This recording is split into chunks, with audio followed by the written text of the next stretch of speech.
April 17th, about 5 o'clock. A little warm out today, but it's overcasted, so maybe I won't have the same problem I had on Monday. I couldn't make it out yesterday, had to work late. So just got off work and slipping back here. I'm gonna get set up, hopefully on some birds, and moved over to a different area.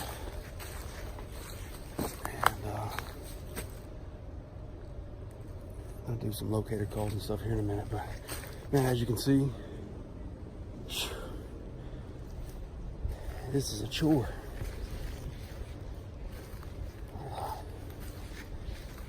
Hopefully we'll have some luck, but I'll talk to you a little bit more when we get set up.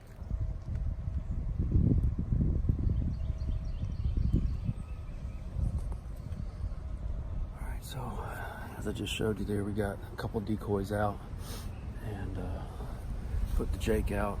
I've got a trail cam set on video mode out there by the Jake. Got a hen about 15 foot in front of him. Got him angled, like almost facing that way.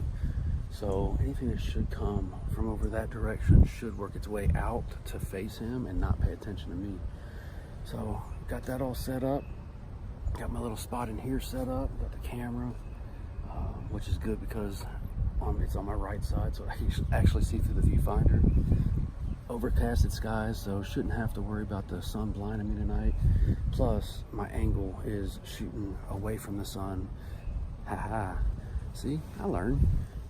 But getting ready to do some locator calls, see if I can get one of these guys fired up, and then we'll see how it goes. Keep hanging in there. Should be a fun time.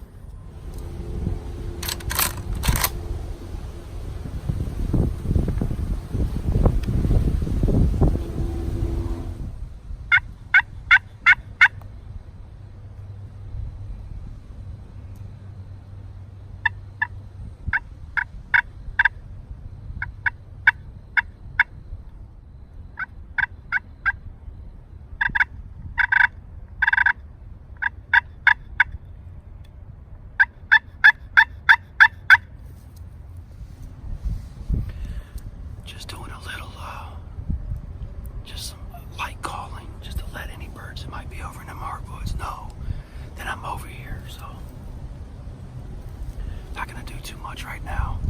I haven't heard any response. All right, everybody, so I just worked 2 birds off that hill from about 150 yards away. They got down here to about 60, 65 yards, just out of my view. I could see them just on the other side of this high grass. The one that was in the bag seen something he didn't like. I don't know if he's caught me moving or what. He worked his way over to my right, and then the other one followed him. I've got at least 4 more birds about 450 yards away, all the way in this backfield. They just worked their way out, so I'm hoping that maybe they'll come out and get a glimpse of that decoy. I don't know if these first 2 are trying to circle me or what they're doing, but they definitely stopped the line that they were on and turned.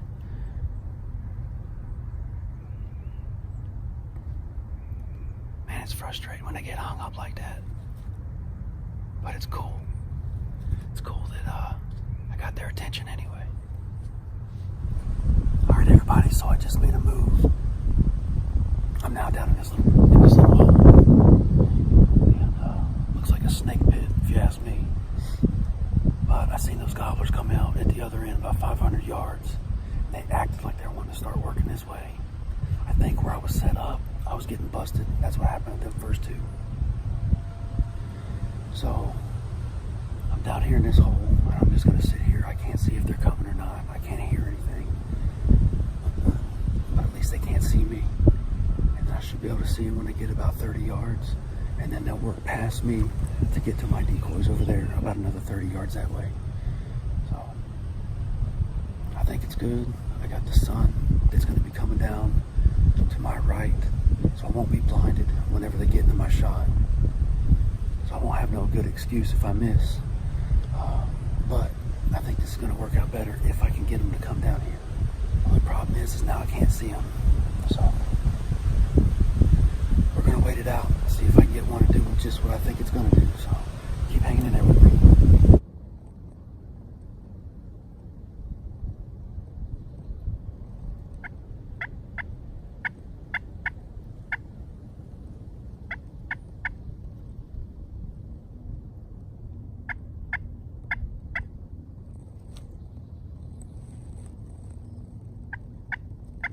Got wrapped back around here, came out of that little hole I was in, and just kind of low crawled around the edge trying to call down into those hardwoods, see if I could get any type of response, and I'm just not hearing any of these birds being vocal. So I haven't seen anything since I've seen those 5 or 6 come out about 500 yards, and they worked their way away from me.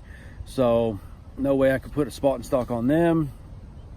I was hoping that we would get some more turkeys come out of this hardwoods and work this way. But it's not been the case. So sun's going down right now. It's about 10:15 after 8, and I'm just gonna wrap up, call it a day, and we'll get back after it real soon. So make sure you keep hanging in there.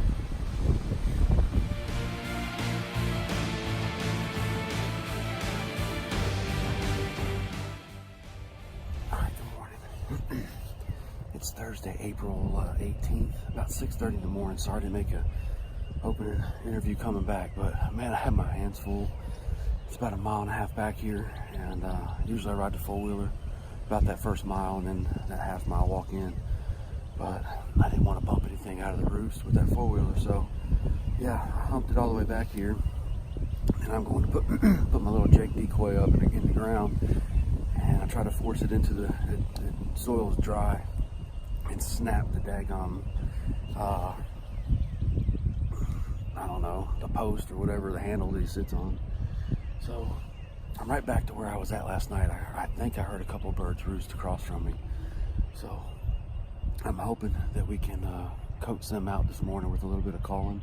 Got a couple hours before I have my first appointment at work, so taking full advantage and getting out here and trying to capitalize. So keep hanging in there. All right, so it's right at 8 o'clock, and I have not heard the first gobble. So I think I might have heard one way back here in the woods about 45 minutes ago, but just stood up, kind of looked out across this field, and I don't see anything strutting in this field. So I'm gonna try to work my way up to this point on these hardwoods, but I'm gonna leave all my gear here. I'm just gonna take the necessities and take that Jake decoy. So gonna be limited access or limited footage of it, but I'm gonna at least get over there and see if I can strike one up, but no luck so far. All right, everybody, so as you can see, I made it all the way back into these hardwoods and all the way over to the property line. I haven't heard a single gobble response. I really eased my way through, just keeping my Jake in front of me. As you can see, I broke that this morning trying to put it in the ground, but it's almost 9 o'clock and I've got an appointment that I've got to get to, so I'm gonna work my way out and get ready to go to work. So we will put together a strategy hopefully for this evening. Keep hanging in there. Hey, welcome back everybody, and we are back at it again trying to get one of these thunder chickens on the ground. It is Sunday, April 21st, about 3 o'clock, about 70 degrees. So happy Easter first and foremost. Hope everybody's enjoyed their holiday weekend. My wife and I actually got out and did our first camping trip of the season, and unfortunately it rained and was like 40 degrees the entire weekend. So today, complete opposite, blue skies, not a cloud in the sky, about 70 degrees, warm, real warm in this blind. But we're back in the same place that we've been hunting. I've had a lot of success here. I just keep getting busted. So brought the blind out with me tonight and popped it up. Hopefully that'll allow me a little bit more movement with the cameras and things of that nature, and then get these birds to come into my set. So I've got the Angry Jake, I've got another Tom, and then I've got a hen out here about 15 yards from them. So hopefully, as they've been doing, anything that comes out of that wood line over there, they'll make a beeline over here and then not bust me this time. So really excited about the setup. Hope you keep hanging in there. It should be a pretty interesting episode.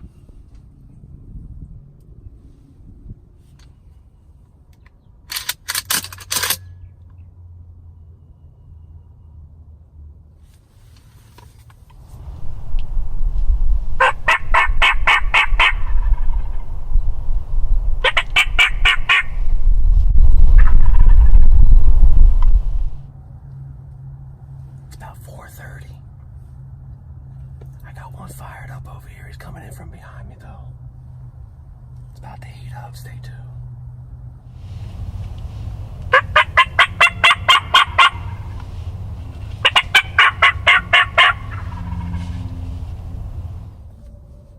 It's on his way in right now.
Lost for words. I mean, that's 15 yards. Done everything right. Called that bird in for over 45 minutes. Got him on film, right in the frame. Steadied my aim, took my time. Have this tree right here so I could move and get in position. Never saw me. Called to get us to stick his head out. Put that bead right on his head, pulled the trigger, and he flew off. He freaking flew off. I don't know what else to do. I mean, that's 15 yards. Look. He's right there. He was right there. That might be closer than 15 yards. He stuck that head out, as you've just seen on a video. Pulled the trigger. He acted like he was done, and then boom, gone. Just gone. I've walked all through those woods. Took off running down there. I mean, he might be laying. I haven't walked out here to the set yet, see if there's any blood or anything. I don't know.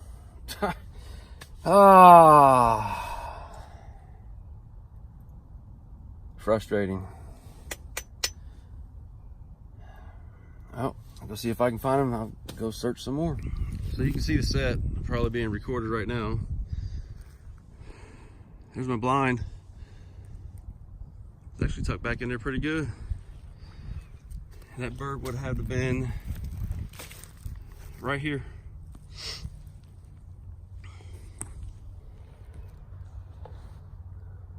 Well, I found my wad. I mean, that's directly in line with where that bird was at. So there's my wad.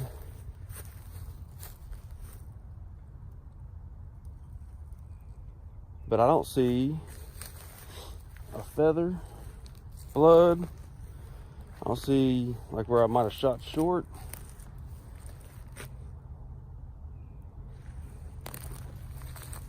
Huh. There's my other wad, directly in line with it.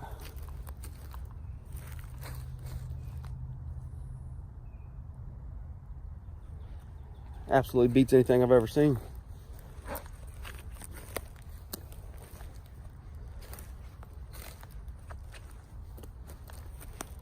I mean, it's just, I'm baffled.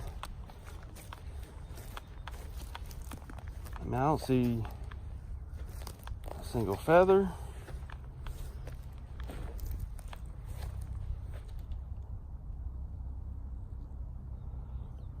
I'm gonna go download the video and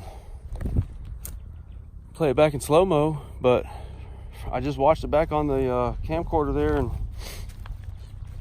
I mean, it definitely looks like I shot him in the head.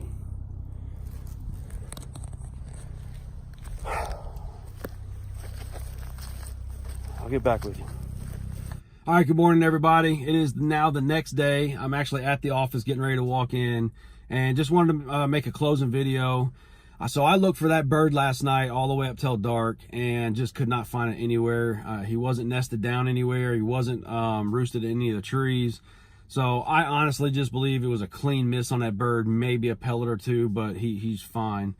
So after reviewing the footage, slow-mo and everything else, I've taken a couple things away. First and foremost, when I gobbled at him to get him to stick his neck out, I hesitated a couple seconds before I took the shot. Then when I took the shot, I hit some brush and stuff that was in front of the blind there. You can see it kind of explode, in which I think that might have, deflected the shot a little bit. Third thing is when I took the shot and when I hit that brush, he's already retracting his neck back in. And that's why I think whenever I was watching it after the shot on the viewfinder for the camera, that I thought he took his head off. But he had actually tucked that neck all the way back in. And so a couple things I could have done different. Obviously, I could have shot more towards the body. And two, I could have taken the shot as soon as he stuck that head out immediately so that he didn't have time to come back in. So for what I gather, it's kind of like a buck that jumps a string with a bow shot. When they get down, it was kind of the same thing with this bird from the video. Is I think honestly he just pulled that head back and that shot went right in front of him. I mean, he might have caught a pellet or two, but it definitely wasn't enough to kill the bird. So I believe that bird is alive and well, no feathers. So I just hate to try to take a body shot and mess up the meat, because I'm very big on eating what I harvest. So try to shoot for the head, and as everybody knows at turkey hunts, and there's a lot of people that are really good at it, I'm not good at it yet. So I thought about not even airing the video because I was so upset, so frustrated with myself. But that's the whole point of why I'm making this episode, making this series, is this is just real life hunting. With the good comes the bad, and vice versa. And I want everybody to see it all. Am I a professional, great hunter? No. But do I love being outdoors? Do I love hunting? Yeah. And this is part of it. So it's not just the big TV shows that all you see is the harvest over and over and over. This is the real life story of chasing the animals that we chase. So here it is, and I hope you continue to tune in. I am getting ready to leave town for the next 4 days, and then we'll be back just in time for closing weekend. And I promise you, keep tuning in, because I'm gonna put a bird on the ground before spring turkey season closes here. So keep hanging in there, and as always, wake up and hunt.